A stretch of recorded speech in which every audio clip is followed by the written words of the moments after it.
Hello, hello, hello, everybody. Okay, let's. Okay, invite. Very excited for our guest today. We're going to be joined momentarily live with Toronto performer Juice.Cube. We're just setting this up now. I've sent her the invite. She should be along any moment now.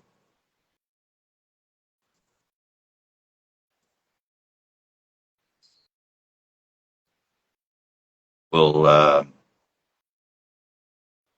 get this cracking on.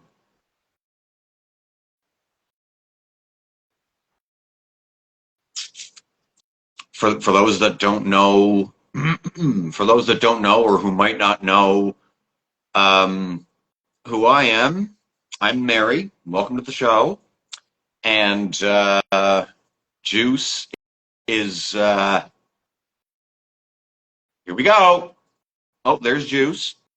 All right. Where's camera?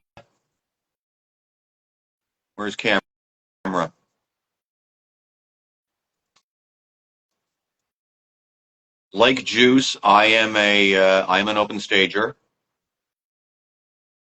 but I enjoy doing this. Okay. I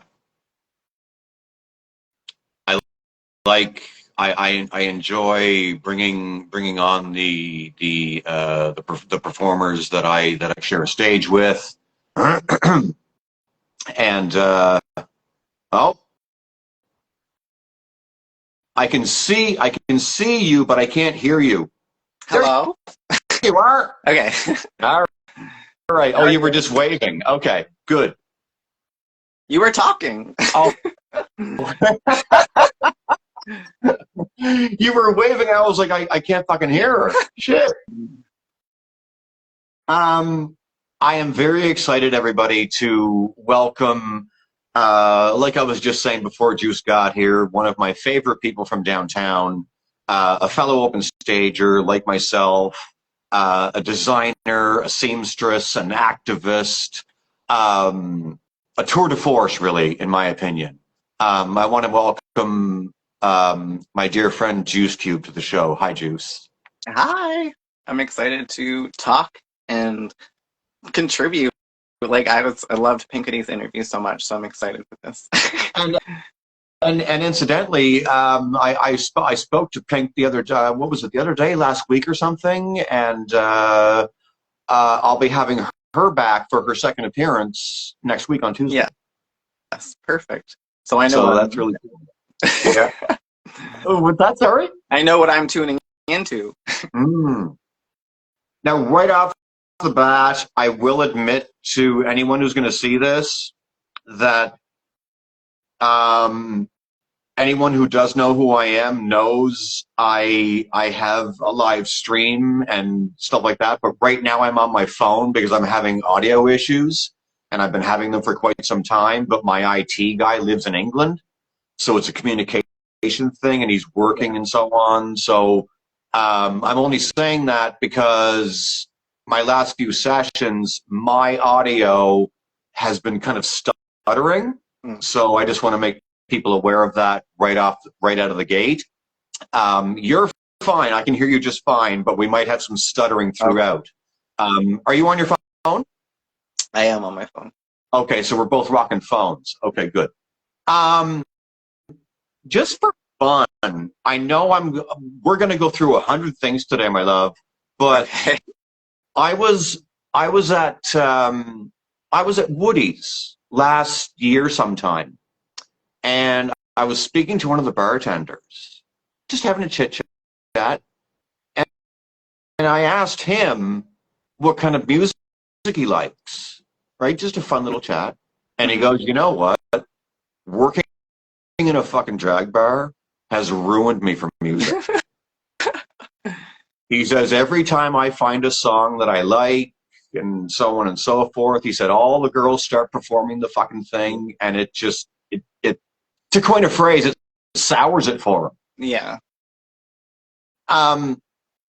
That said, what I wanted to ask you, jumping right off, is when you're not performing, what do you listen to?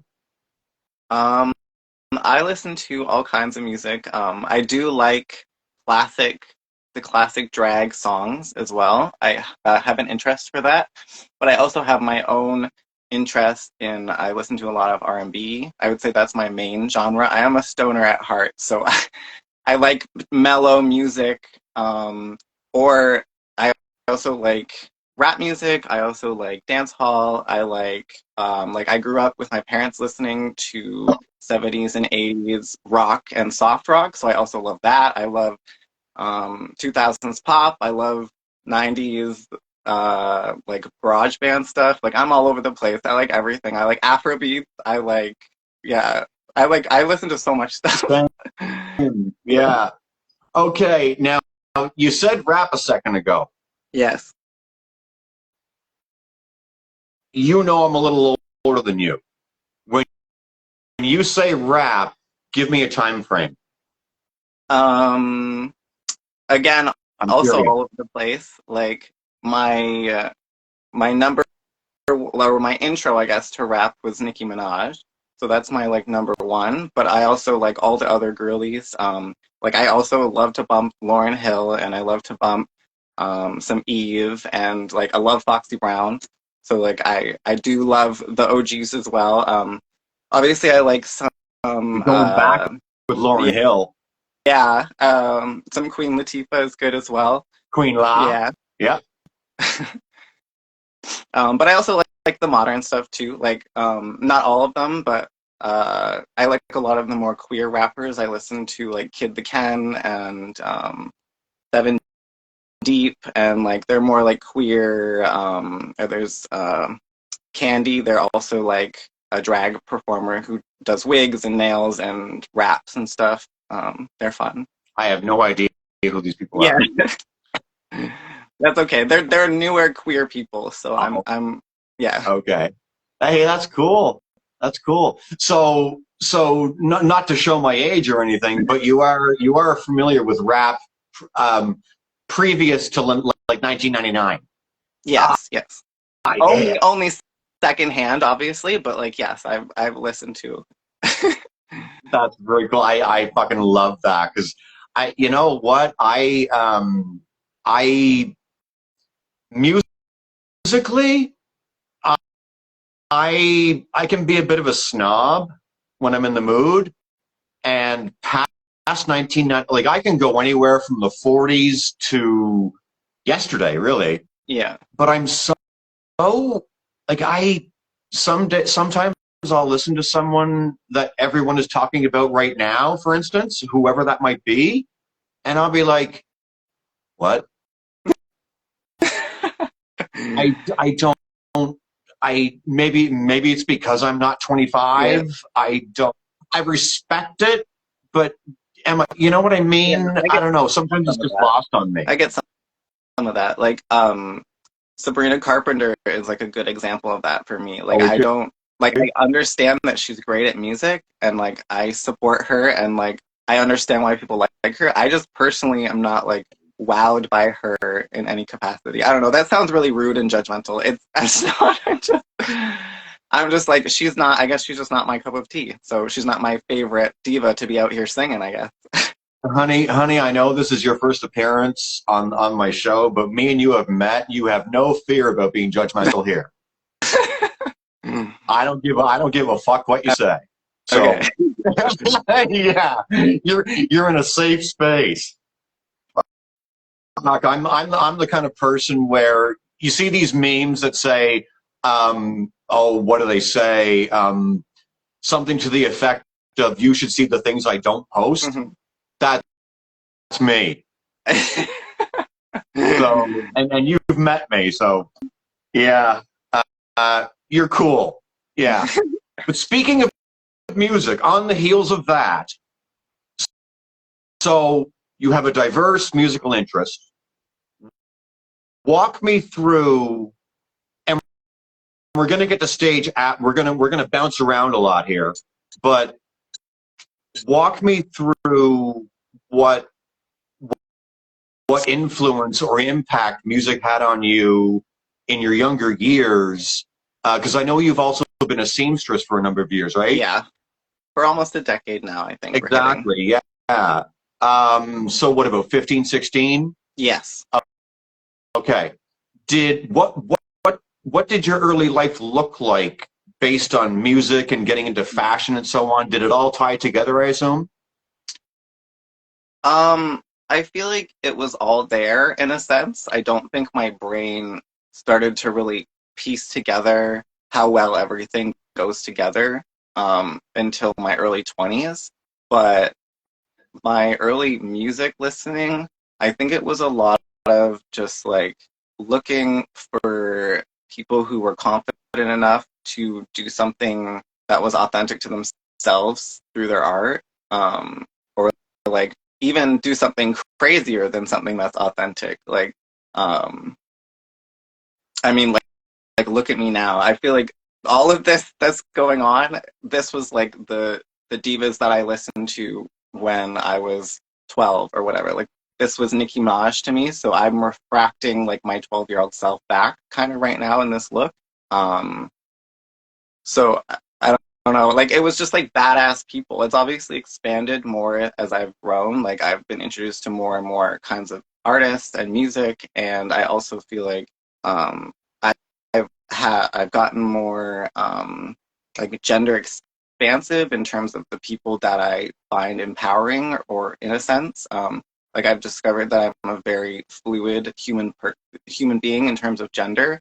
So You like are. as a child, the part of myself that was like the most hurt in a sense was not being able to express my femininity. So I think in my younger years, a lot of it was exploring like hyperboles of femininity, or like in a sense, drag personas of femininity, exaggerated femininity in pop culture and stuff. And so like Lady Gaga was also part of that. Um, and but now, like as I've gotten older, there's more like there's also men who do art and music like inspired me to be more expansive, and like music was more binary in a sense when I was a child, because I wasn't yet being exposed to specifically queer artists and musicians and rappers and dancers and things like that until my early 20s. So that really helped just like grow who I was like in my brain, and like just explore as many perspectives as possible and like take in as much. And so like music is a big conduit for that. Obviously arts and fashion is as well, but I would say like the reason drag is my thing is because it's dancing, music, fashion, characterization, and all of that comes together perfectly. And that's like what I was really connecting with for like early 2000s pop divas, because they like Nicki Minaj isn't that all the time. You know, that's drag. Or like Katy Perry is doing drag, Lady Gaga's doing drag. Like we all know that. And like we accept that. So I'm like, that's they're pulling from us, and then we're refracting it back to them in a wholesome way. And that's like the community of art and femininity and performance and drag that I just love. So yeah. You mentioned a second ago that, or in that explanation, that during those young years for you, can you hear me? Okay. Yeah. Okay. Um, you mentioned in your words that in those years you experienced not being able to express your femininity. Yeah. In other words, for all intent and purpose, you didn't see a life where you were permitted to use adult language to express what was in here. Yeah. Um, I can violently relate to that. I grew up. I used to, you know what air cadets are, right? Yeah. I used to be an air cadet. I was fucking like, when did I enter? I think I was 12 or 13, whatever it was. I was only in for a year and a half, but I had my big thing was Army in those days. Everything was military, right? I was fascinated by it. I had 18 GI Joe vehicles lined up in my room. Meanwhile, I'm growing up in junior high, living in my sister's closet. Yeah. Right? Yeah, I love having a sibling for those reasons. So walk me through any feelings that you might have had back then, because I feel like we're going to relate a lot hardcore on that. Yeah, I mean, obviously this has taken a lot of thinking after the fact. But when I was a child, I mean, to be clear, I think that both masculinity and femininity have been suppressed in me my whole life. But I just think as a young child, the femininity thing was like the grasping point for everybody, if that makes sense. Like being born AMAB and then just already living in sort of like a conservative environment. I grew up in Niagara Falls, so it's a relatively conservative white space.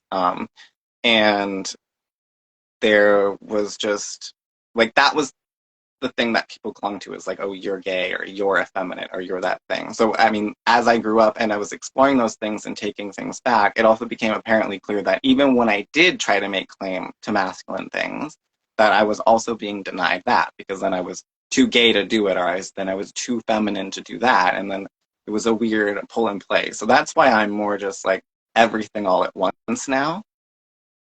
And you are. Yeah. Yeah. You and you're absolutely phenomenal at it. Thank you. I've said off camera, so to speak, that because like I grew up back east on PEI, right? Mm-hmm. I don't think I've explained to my friends back east in detail who you are, but I have had conversations, whether they be with myself or a few people in my immediate circle, Mm-hmm. that for my money, in terms of and we're jumping ahead, like I said, we're going to jump around here, but you know that I've only been what's this, March, so this June is my year, right? Mm-hmm. And even though I used to hang out in the village a lot 13 or 14 years ago, I can say that unequivocally, if anyone was showing up on the block, and a lot of them do, right? There's a lot of new girls downtown. Yeah. I mean this with all honesty and sincerity. People should be scared of you. Of me? Yeah. I'm so nice. And I mean that in the best way, because you are a fucking phenom. Thank you. I do not, because I was going to go drag race, but let's take that out of it. Let's go local. Yeah. In all my years, I can think of one person downtown who even came close to what you do. I've tried to describe you to myself, and I'm halted for words, my love. And I just you love that I'm going to keep refracting it and keep refracting it. It's going to become more and more ambiguous as I go through my drag journey. I'm so excited. I have no doubt. Yeah, you are. I mean, I'm not trying to blow smoke up your ass. What you do is truly a gift to downtown. Thank you. Because no one's doing it. Definitely don't make me feel like that. You know, I agree with that. Yeah, that's a conversation all unto itself. Yes. But I just wanted to, based on what you said, I wanted to express that to you, and just make it known that even though someone be a performer being scared of you might be strong wording. Yeah. Um, it's my true feelings. I'm not, like I just said, I'm not blowing smoke up your ass. If I didn't believe it, I wouldn't say it. You you are an absolute phenom. Thank On the heels of that, I want to backtrack once again to what we were talking about a second ago about the music and the fashion and things. So you're 15. Where did the fascination with fashion come from? you. Um, Especially given what you just said about being stifled in terms of gender expression. Or maybe, yeah, like I definitely or hated maybe that was shopping the at stores.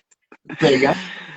Definitely hated shopping at stores. I still pretty much loathe malls. Like I mean, the gendered thing is one thing, but even when I go into malls, like when I shop now, and how I've shopped for probably most of my life is like all sizes, all genders, like all this whole store is mine. And just because you say that's a top doesn't mean I'm going to use it for a top either. This is just a collection of things that I am rummaging through, and some will be mine if I want them to be. Um, so I don't get the whole gender thing, but aside from that, malls in general have just been boring to me. Like obviously they're marketed towards day-to-day people going to jobs and things like that. So putting together something that's interesting is difficult. But even like when I was trying to explore street style that like other people in my high school were exploring, none of it like really resonated with me. We had a couple of like out kids in my grade. And what's funny enough is that I keep joking that all of the male-bodied, queer-identified people in high school, we were all like, oh, those 6 people, those are all gay. It's so funny to think now that literally only one of them is a cis gay man, and all of the rest of them are either binary trans women or like gender fluid in some sense. Anyways, that was a different topic, but just trying to relate to peers was difficult. I was also part of student council because I really liked event planning and stuff. So that was really interesting to me, but I didn't necessarily like gel with the people per se, but I guess I got along with them better than most of the other people in high school. So yeah, I don't know, trying to explore fashion was difficult. I tried to be like, oh, that's interesting or that's interesting. I've explored a lot of styles in my life. I have like a fedora at home that I wore for my prom, which looking back, like I hate it, but like it's a little fedora that I was like, this is my moment to be like not like the other boys at the prom. But realistically, looking back at the photos, I'm like, ew, you're cringe. But that's the love Hindsight of is the 2020, huh? yeah. But now I wouldn't really endorse fedoras for anyone unless they're like a drag king and they're making some kind of gender commentary on fedora. But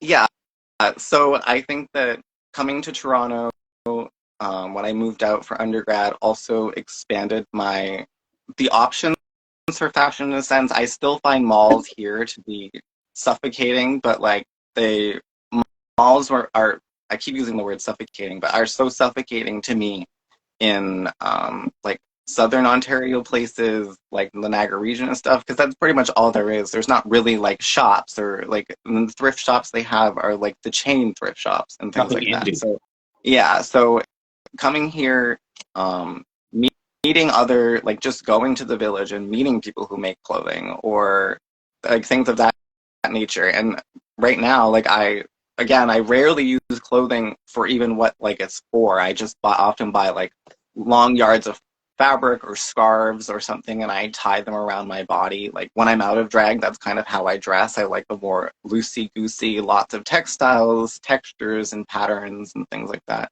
So I feel like I've really reached into all of my interests and built this like weird gender fuckery witch person that I always am all the time. And I love it. And I just like I never used to think about the future when I was a child, because like when you don't love yourself that much, you don't really care what happens later on.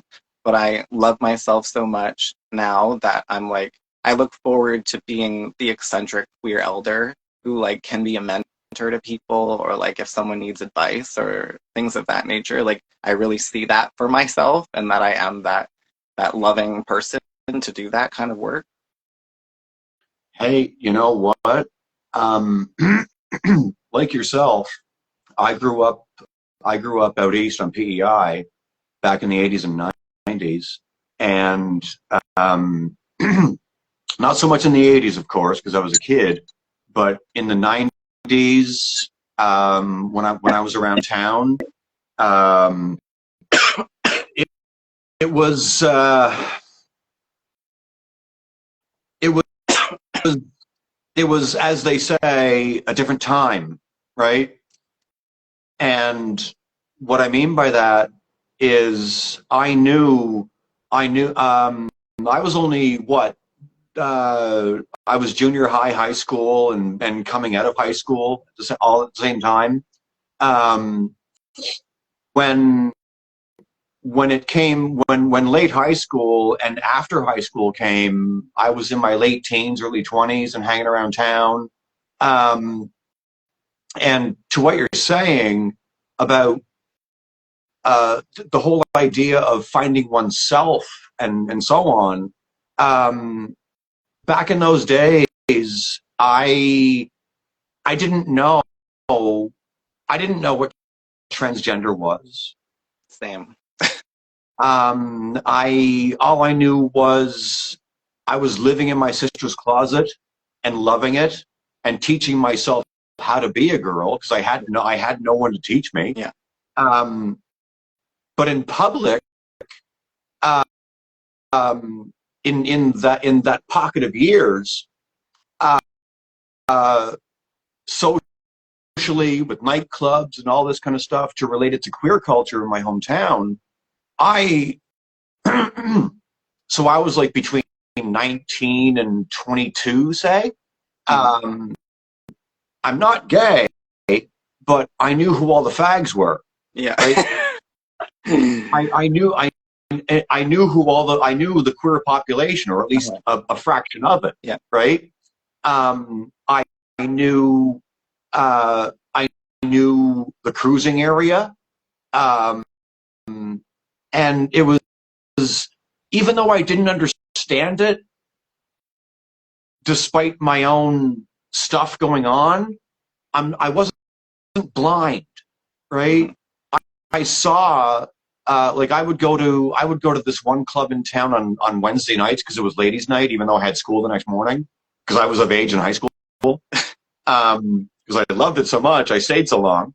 Um, but uh, but yeah, so I would go to that club, and then on Fridays and Saturday nights, I would go to another club around the block, and and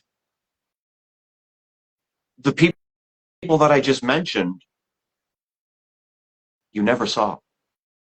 Mm. They never went. The queer population of my hometown, you never saw them in the clubs. Yeah. That makes sense, actually. In my in my hometown clubbing career, um, I saw I saw one I saw one gay guy there one time, and he was a friend of mine.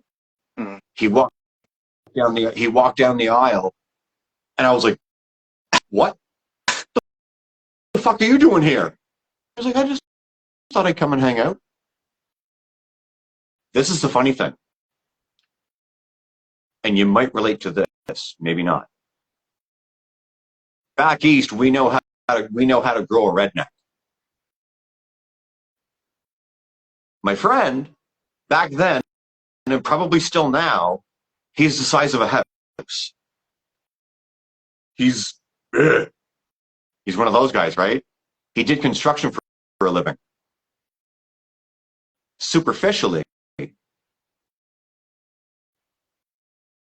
that was his saving grace. Mm. Because I would dare anyone in that club to have given him a hard time. Mm-hmm. And it's unfortunate. It shouldn't be that way, but that's how it is back home. Yeah. That's why I say something like I'm not blind. I didn't understand, but I have eyes, and that's why I appreciate people like you. I don't know what it is about you, my love, but I see something in you. Like, duh. I when I left my hometown, I didn't say goodbye to anybody, and that's on me. I just had to get out, right? Um, I wanted more. To use your language, I was suffocating. Yeah. I didn't know what the fuck was going on, but I knew something was going on, and it might have been if I had stayed in town, um, either being trans or my drug past would have killed me. Yeah. One of those With, two, because I have a heavy drug with past. no protection or security or safety from anyone else. Zero, Yeah. Yeah. right? And and I didn't and for context, I didn't even leave my hometown because I thought I was a girl. I just had to get the fuck out. Yeah. PEI is that big. So to bring it back to you, and let's go back to the fashion thing for a second. And I'm sure, like I just said previous to my rant there, I feel like you can relate to everything I just said. Yes. Yeah. Yes. To an extent for most of those things. Like I would say that when I was growing up, um, and I was like looking for what do I want my career to be, or like what city do I want to live in, what university do I want to go to.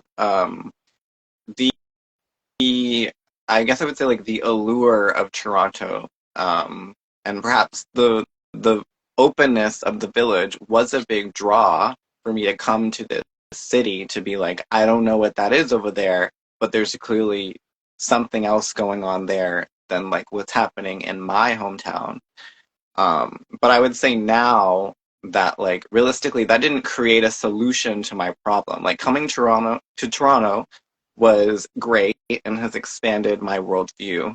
But I would say that the the like mirage of the village is definitely gone. And I feel like it's not really a safe haven for anyone who's coming to either because they live here and they're coming from somewhere else in Ontario or somewhere else in Canada, or because they're an immigrant or a refugee and they're a queer person from another country. I wouldn't per se say that it's the most welcoming or like environment.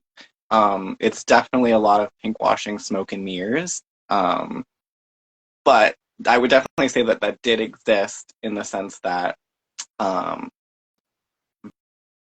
the desire to leave my hometown was strong. Since stepping back into myself, because even when I moved here, I did not explore the village a lot when I first moved here.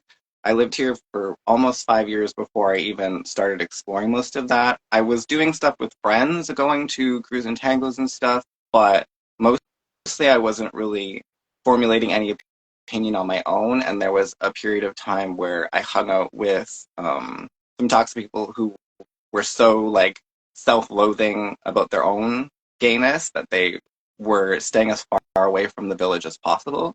Um, so that also gave me like breathing room from it again. But then when I moved back to this neighborhood, I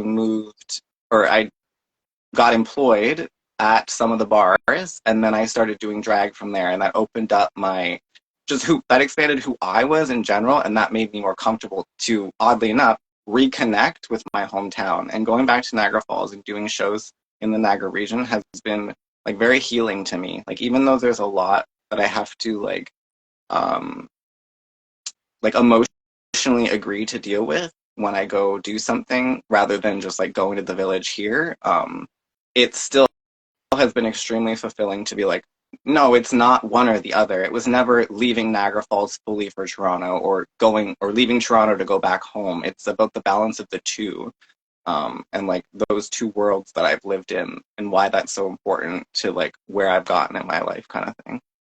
you've expressed that to me off camera, how important that is to you, and I appreciate your openness in saying that on a hot mic, because it is important, right? And I maybe someday I will live that, even though I live 24 hours away from my hometown. But a girl can wish. Yeah. You could always have some cathartic moment when you're 75, you know. There's always space for that. I'm 75. Yeah. Jesus Christ.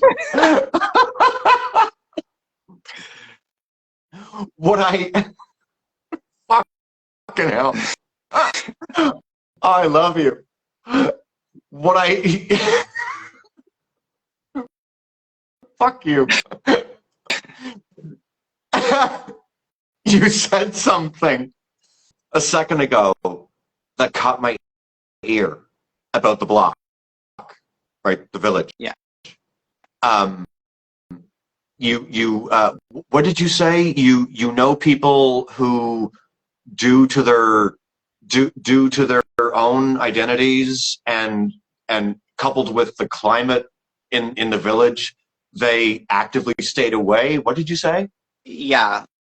I mean, different factors. Like, there's two examples I can give. One example was just like they were a homosexual. I'll say, I'm not gonna say whether they were gay or lesbian, but they were homosexual, and they just hated that part of themselves. They didn't like that they were gender ambiguous and that they had attractions for their same sex and things like that. So they just decided that instead of confronting it or like going to mingle with the queers, basically, that we would only go to the straight clubs.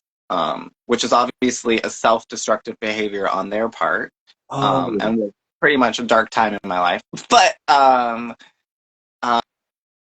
then the other example, yeah. Just to be clear, this isn't you. This is people you've known. Yeah, this is people I used to be friends with. I was picking up some of that internalized homophobia for sure, and definitely choosing to leave that friendship like healed that part of myself. But no, it was mostly them and like me not realizing that they were directing us in that way or like away from it in a sense. Oh, well, that's unfortunate. Um, They couldn't. Whoever these people are, yeah. they were at a time where they couldn't handle who they were. I don't know.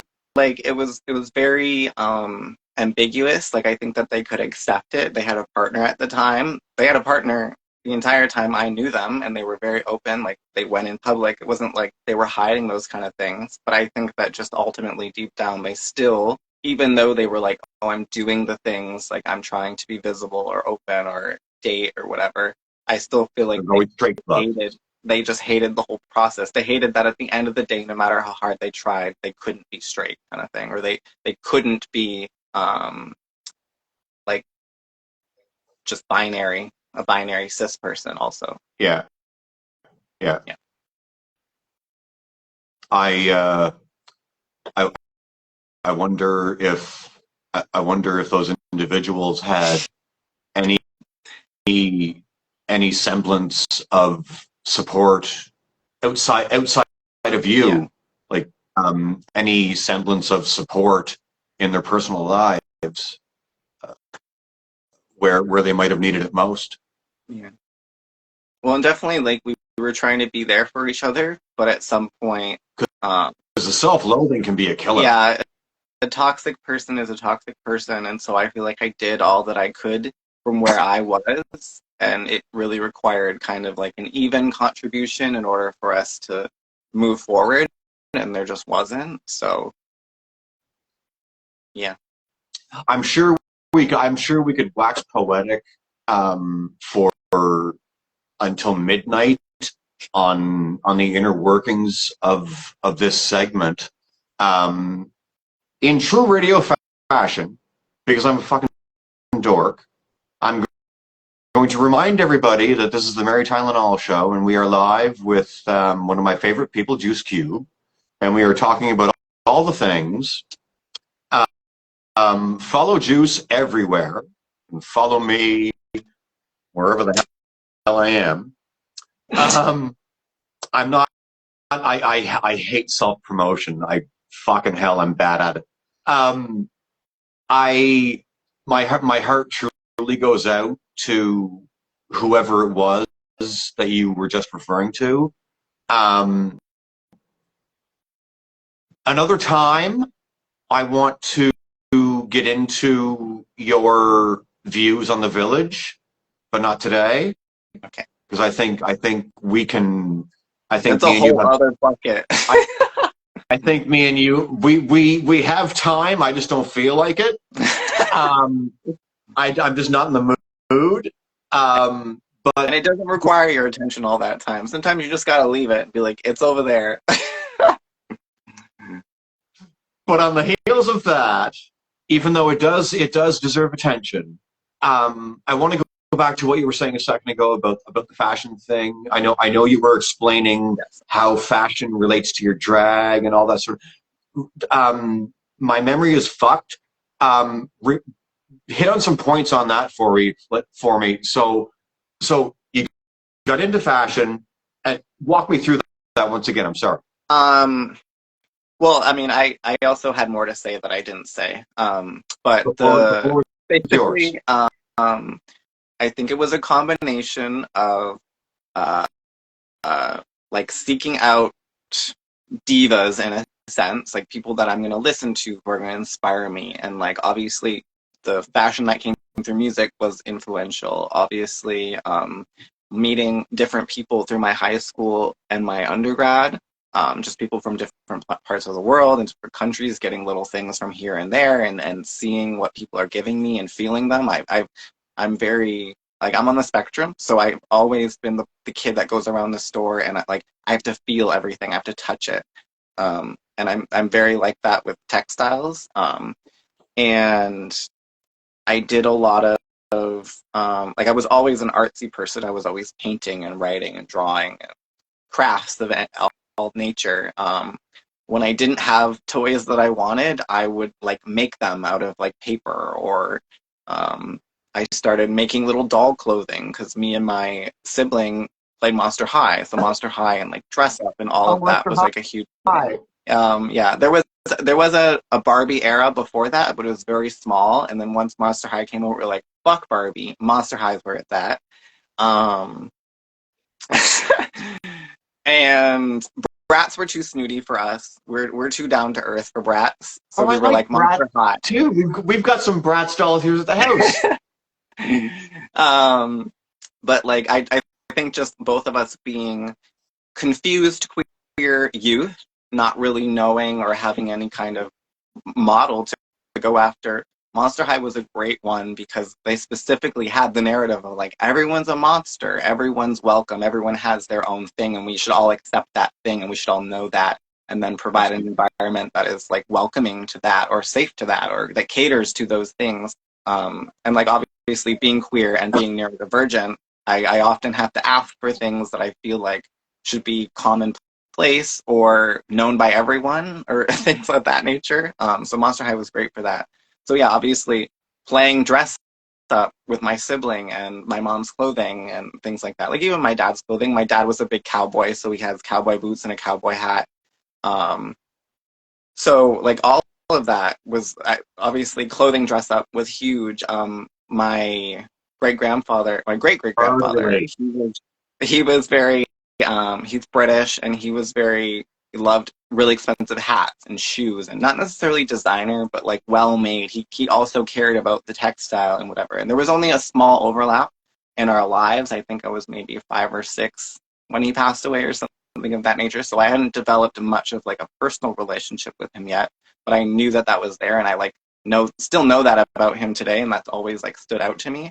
And his wife, my great great nana, who when I made a post in the summer, doing a photo shoot in front of her old house and stuff of that nature, paying homage to my British witch matrilineage. That's who it is, my great nana, and she I is think I a saw sewer. And so that. yeah, and so she taught me how to sew to begin with when I was an undergrad. I also mom wanted to support this other woman in the community who had like sewing classes just out of her house. So she was another elder that taught me how to sew. Good for her. And so then from there, and like even my great nana's daughter, my nana, she was also really into sewing and fashion of that nature, but um, in a different kind of sense.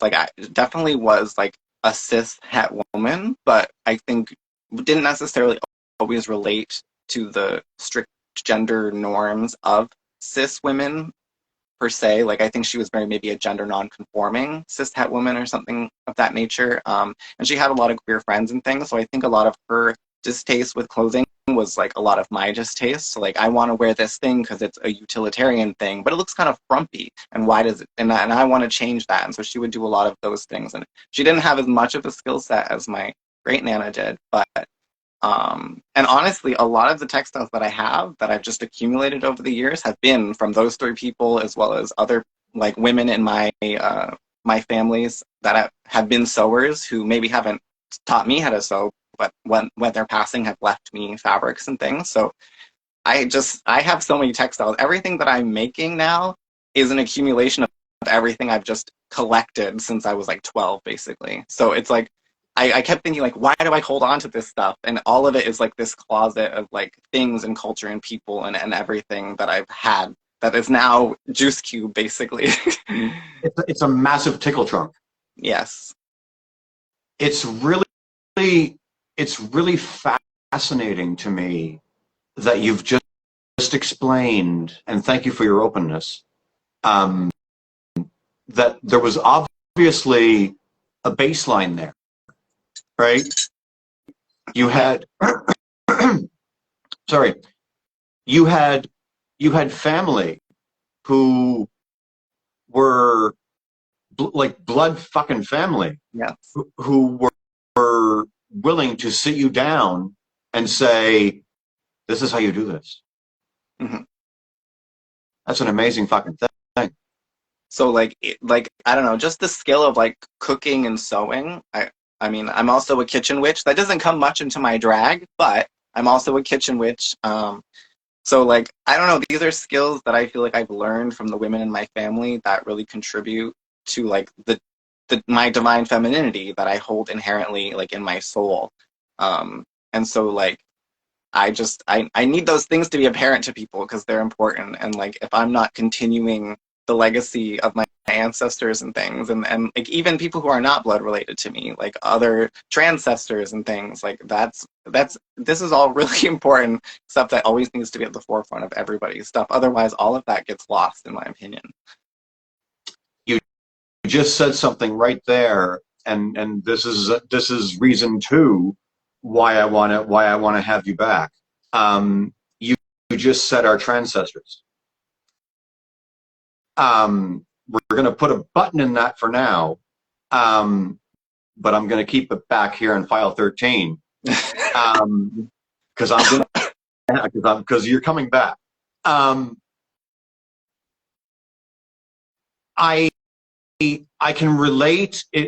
We're even though we're going in 100 different directions at once, this is beautiful for me because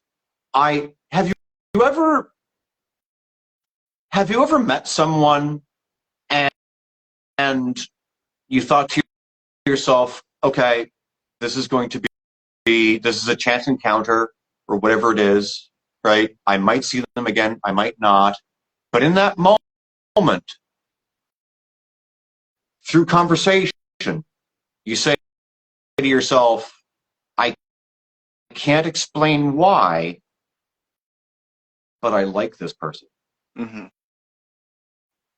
Yes, I definitely feel like I have intuition on people. I don't know if it's a skill that I've completely honed, but I do feel like inherently I just I I know when someone's genuine. I'm an earth sign, I'm a Virgo, so like I can also just I feel we're walking on the same earth. I'm touching you. Like even if we're not physically touching each other, I'm touching you right now. And so like I know what's up.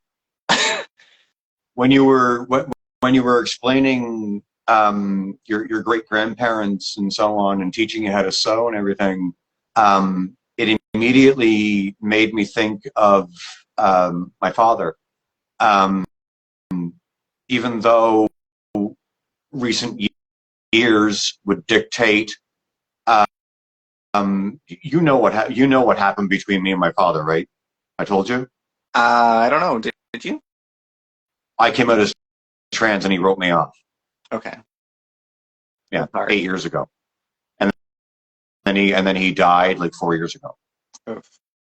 So no closure. No closure. No. When I when I called him to when he was healthy, when I called him to tell him that I was trans, he said, "You know my views," and he hung up the phone. Mm-hmm. But regardless of that, your story made me think of growing up with my dad. Mm-hmm. And what I mean by that is he bought me toys. We built the remote control car from scratch on the kitchen table, Yes. right? When I was a young kid, including paint. Um, it was a whole thing. I can tell you unequivocally that me and my sister both growing up, that despite who my father was, um, my father was strong in his values, and he loved his family, and what I mean by that is my sister used to have a stalker, a girl she went to high school with, and junior high, I think. I don't remember. And I've had issues myself back in those years, and my father stepped up. I remember a time when my sister was downtown at the mall, and this girl who I whoever she I know we all knew who she was, but my sister had to call home to get my father to come get her Mm-hmm. because she couldn't walk out the door. And my father, as much of a homophobe and transphobe as he died being, in those years, he said to my face, "If anybody hurts you, you tell me, and I will find them and beat the fuck out of them." He wouldn't go after the people that hurt me. He would go after their parents. Mm-hmm. Right? There's a divide there. He would go after, if he had the chance, he would go after the parents and say, "What the fuck is wrong with you?" Kind of thing. Fair. It's kind of bittersweet. Um, so yeah, that's a bit of me to share with you. Yeah. My father was a proud man, and unfortunately, when I became this, I bore the brunt of it. Yeah. But I know why, and it's not his fault. My father was molested as a child, Mm-hmm. so he could. This was like the mid 1940s. Mm-hmm. You didn't talk about it. There was no therapy, but yeah, Yeah. bridging gaps, right? Yeah. But realizing things about your family after the fact, like, really puts the pieces together. How, how do you? We're going to take a hard left here. Okay. Happy, happy. We're talking about drag here, so you want to talk about drag for a second? Sure. You, as we've already established, and I adore you for this. You, to me, like I said earlier in the show, for my money, I think you are someone who people should be scared of, artistically. But what fascinates me about you, and I want your words on this, you present yourself as an exploded box of a bag of Skittles, right? What fascinates me about Juice.Cube is that her looks don't always reflect her music performed. Mm. So, so bridge that gap for me if you can. Um, mm, Do you know who well, Lee I don't. Bowery is? Yes. Okay, Yeah. so you know what I'm driving at here. Uh, I don't know. Sort of like, what do you mean? Like, if something's very like rock and roll, but I do an R&B, or if something's very club kid, but then I do like a ballad, or is like that what you mean? Okay. Um, usually, um, when I'm putting together a look, I pick the music after, like to go with it after the fact. I see. But I'll just like keep ongoing playlists of like for this look, it was like for Valentine's Day, so I had songs in there about love. I had stuff that was about hearts. I also had stuff because of like its inspiration. I also put some Nicki Minaj in there, or I don't know, like it could be like I do heart-shaped box and then I do starships. Like who knows? To me, like my experience of all of that, none of it feels disconnected to me. Even if I am doing like some kind of gory, bloody look or something, and then I do some really like tranquil R&B thing to that, I just feel like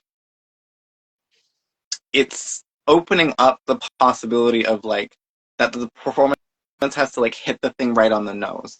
Um, like I often feel like I want to explain something like a performance through physical words to somebody in order for them to get it. But I feel Yep. like more and more I've realized that like it kind of stands on its own. Like people will get what they get. If they don't like it or they don't get it, then it's like not for them. And like that's okay too.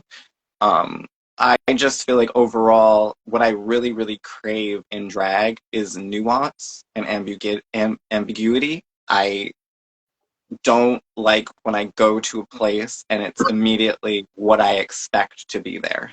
But maybe that's just me as a Yeah, patron. right. I like to have an idea, but I also like to not have to like listen to Cher or Sabrina Carpenter or Ariana Grande every single time I'm out. um I don't know, like I just I want people to show me not just that they can perform to a song as like a like a two-dimensional interpretation of it, but as like a this is who I am, this is my message, and this is this song and this message, and that's why that it's coming together. Like I'm not trying to fully obfuscate the voice of the person that's saying something. So it may feel like it's coming from a voice that is not my own, but it's also just like, but why would I censor it if the message is very clear when somebody else says it? Or like I don't know, I believe very strongly that like everything should always be like pointed out, like, oh, this is homage to that and to that and to that. So when people don't do that due diligence, I just feel like they're missing out on um, um like they're missing out on being their truest self, in my opinion, because they're just thinking about what's going to be most palatable or most financially beneficial, or I don't know, whatever other external factor. I value artists who do what is authentic to them at that moment for that reason, moved the least amount by other things. I You know? can I can relate to that because I've had the same conversation with myself. You know what I do. Um, I've shown the village that I'm a rocker girl because I am. I didn't do that on purpose, but Yeah.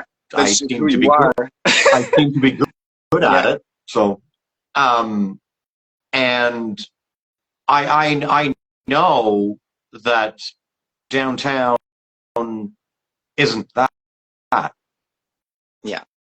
but in that same breath, my own partner kicks me in the ass and says, "You know what? You're doing music that you want to do." and that lights you up. Yeah. If I didn't do that, I wouldn't have bought a guitar.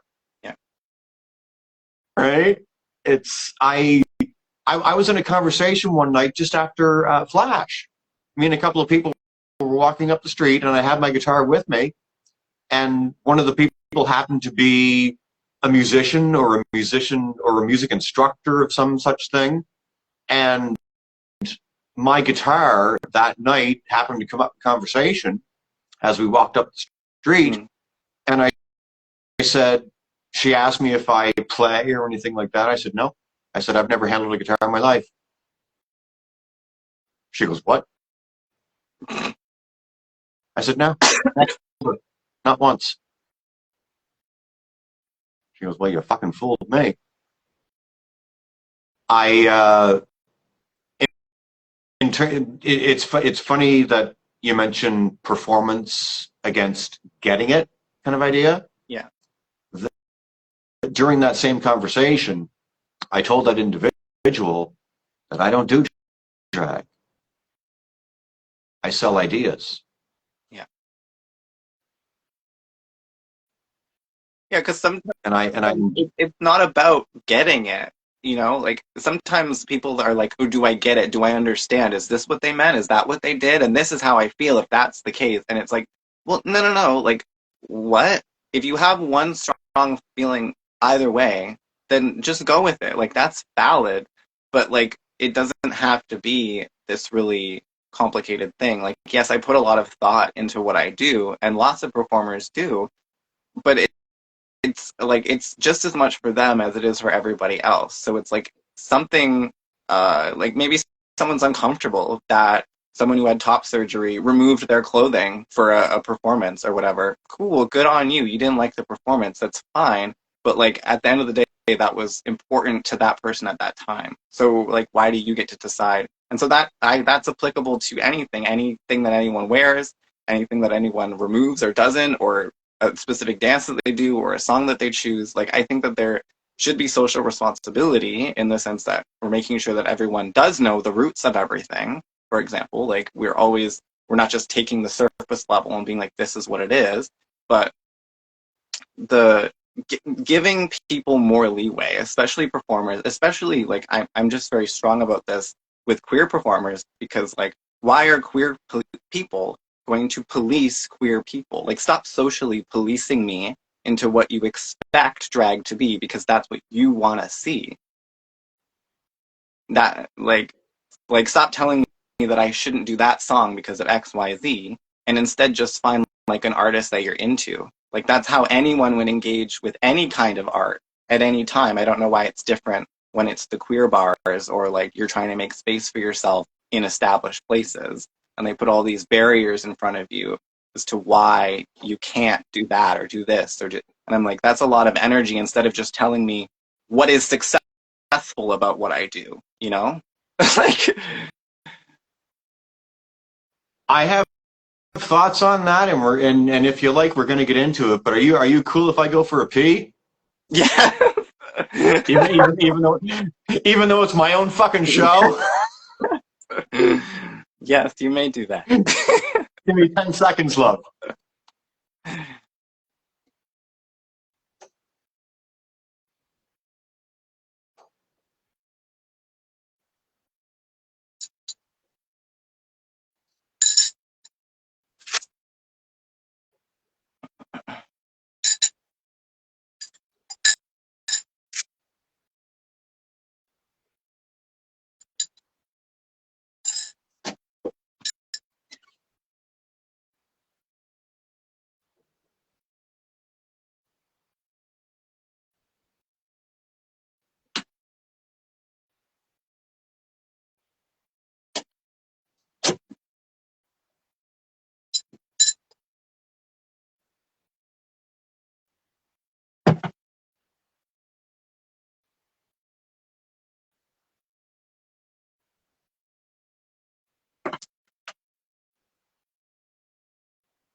Where'd she go? There she is.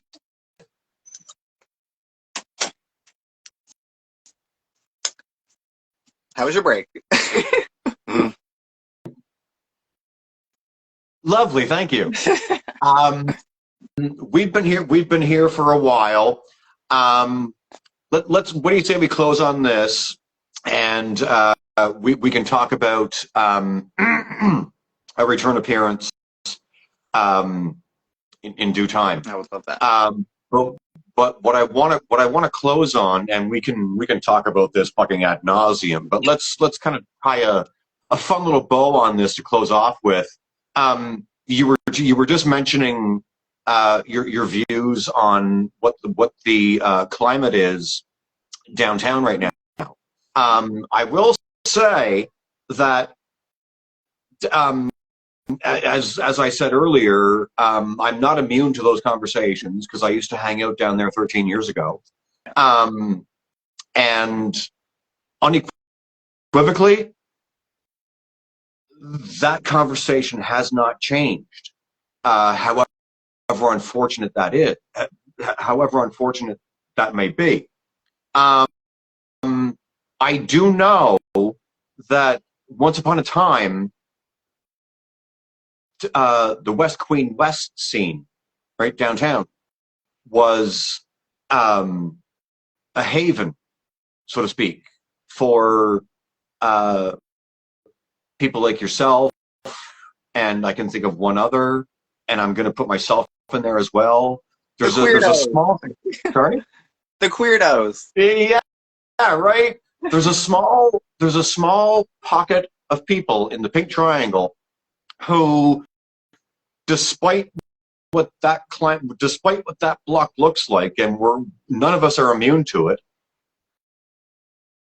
there isn't much wiggle room. Yeah. And I seem to be the only one willing to talk about it because I've had these conversations in public. Yeah. There is a need there. There might not be the audience yet, but the want from the performers is there. Yeah. And there's a difference, right? There's no demand, but there's the want from people like us. Yeah. And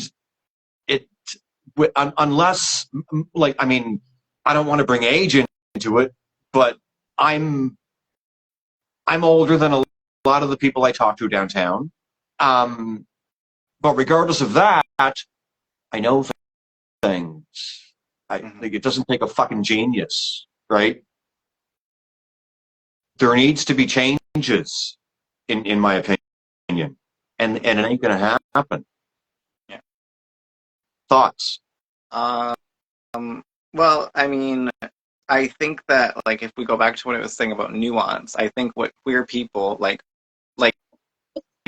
to be clear, for, like, obviously if people don't understand, like, underground queer culture, like, queer performers are just, like, regular people doing regular things, or, you know, so it's like, I think what's being asked is that if something is being branded or marketing for some kind of capitalistic gain for people who are not from the queer community, or to target people to come to the queer community as some kind of, like, touristy thing, it dilutes, like, what the nuances of actual queer people.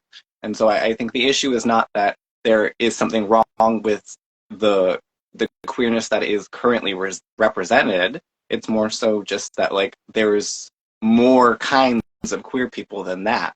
And the nuanced queer people who have been fighting their whole life, like we've been saying, in their hometown, or moving here and moving there, or trying to find these people or those people or whatever. When we're told that something is queer, that this is for us, and then we go there and realize that, oh, actually, but this is for these kinds of queers, and you're actually, like, antithetical to the capitalistic engine of the space, then you are no longer a valid queer person in this space.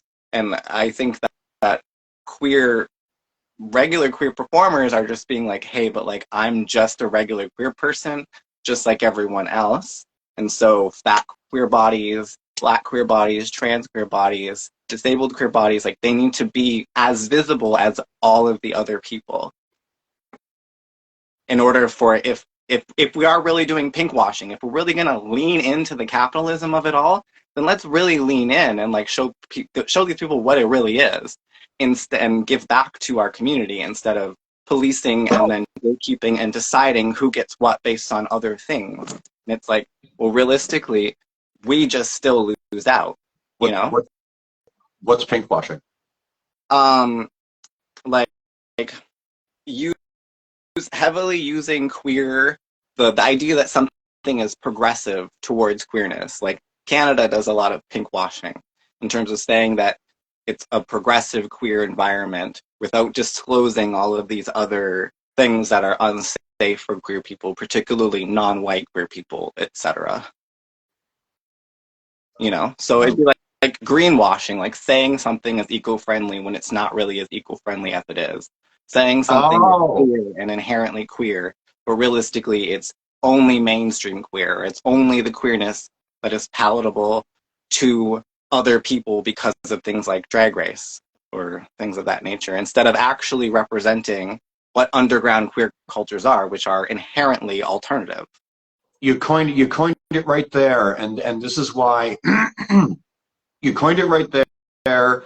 And what I mean by that is, anyone who's going to see this and knows who I am knows my history goes back a day or two, right? I come from, I wasn't there, but I come from a time when drag was broken, it was alt, it was low rent, etc. Yeah. All these things.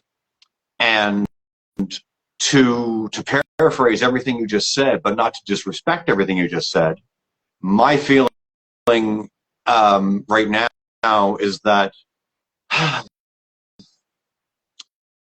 in a nutshell, right now, unless it's RuPaul in that neighborhood, the alt people like me and you, yeah, like I just said earlier, I'm a rocker girl. Yeah, like that's not, people don't get, you know. Yeah, and I would definitely also, this is another extension of this convo that can be a whole other conversation, but like in those mainstream environments, I would say that there are also queer people who maybe to like an outside perspective seem alternative in a sense, either their visuals or something of that nature, but that representation of that alt thing, like say it's someone being goth or something, but it's really they just do this like really draggy Elvira look. That's fabulous. I love it. But it's a very specific representation of goth people who maybe don't understand what actual queer goth people do, which is maybe not always that. It's look with no history. Yeah. So that's like a lot of where my gripe comes from. And I guess like maybe I shouldn't discredit the agency of other performers as well in terms of like making claim to things. Like I'm sure that they have reasons for doing those things. I just wish that there was maybe like an equal concern that outsiders, particularly non-queer people, understand those things. I follow. Yeah. And I wholeheartedly agree. I love you. I love you too. This is a great combo. This has, I won't keep you any longer. To go back to my radio fascination, today we have been joined for 100 years by the lovely and phenomenal Ms. Juice.Cube. And I, even though getting her to the road to this fucking show was a fucking bus trip, I swear to God. All the IT problems. Not even that. Just trying to nail you down for 10 seconds. Around a lot. You can't catch me. fucking hell. But I adore you, and I appreciate that you've taken the time to speak with me today, and I appreciate your honesty. You know what I'm like. I talk a lot of shit, but all I want in the end, if people agree to do this with me, is I crave honesty, and I will say things that other people won't say. It's not even, it's honestly, these are really important conversations I feel like we need to be having. People think that they're not that important, but little dialogues like this and like as little conversations that people start having are really important. And like, if I can end it on one thing, a joke, an ongoing joke with some of my closest performer friends is just that like, why is drag the one thing where there's literally no HR? Everything is just seen as drama when it's like, no, these are serious HR violations, and like this needs to stop. Like, that's it. Like, stop acting like I'm overreacting, basically. HR. HR. It's not drama, baby. This is no drama. I'm just telling you that you're a toxic person and that's it. I'm going to move on, but there's no drama.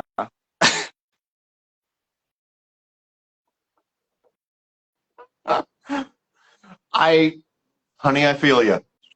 I really do. Work. Come on. Keep going, baby.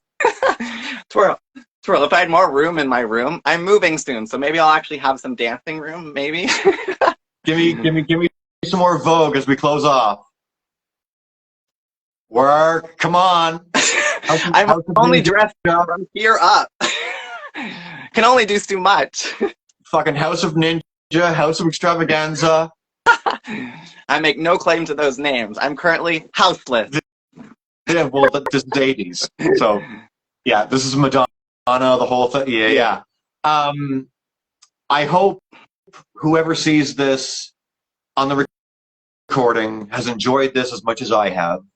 It was an absolute treat to have you on, Juice. I knew this was going to be fun. I knew we were going to fuck around.